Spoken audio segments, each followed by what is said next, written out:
തലശ്ശേരിയിൽ നമ്പർ വെട്ടിയൊട്ടിച്ച വ്യാജ lottery ticket നൽകി ലോട്ടറി വിൽപ്പനക്കാരനായ വയോധികനെ കബളിപ്പിച്ച് പണം തട്ടിയെടുത്തു. 30 വർഷമായ തലശ്ശേരി പഴയ ബസ് സ്റ്റാൻഡ് പരിസരത്ത് ലോട്ടറി വിൽക്കുന്ന എരഞ്ഞോളി ചുങ്കം സ്വദേശി എ ഹരീഷിനാണ് തട്ടിപ്പിനിരയായത്.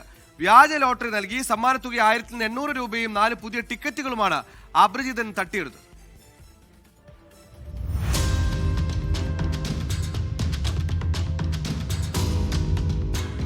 കഴിഞ്ഞ ബുധനാഴ്ച നറുക്കെടുത്ത ധനലക്ഷ്മി ലോട്ടറിയുടെ വ്യാജ നമ്പറുമായാണ് തട്ടിപ്പുകാരനെത്തിയത്.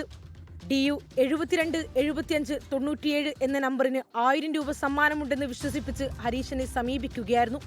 മെലിഞ്ഞു വെളുത്തു പ്രായമായ ഒരാളാണ് തട്ടിപ്പിനു പിന്നിൽ.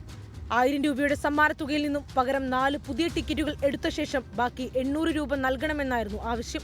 തന്റെ കൈവശം പണമില്ലാത്തതിനാൽ സമീപത്തെ മത്സ്യക്കച്ചവടക്കാരിൽ നിന്നും 800 രൂപ കടം വാങ്ങിയാണ് ഹരീഷൻ ഇയാൾക്ക് നൽകിയത്.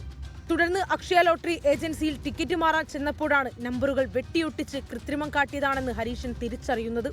ഞാൻ അതുകൊണ്ട് ലോട്ടറി പോയിട്ട് മാറാൻ പോയപ്പോഴാണ് നമ്പർ തിരിച്ചതാണെന്ന് പറഞ്ഞത്.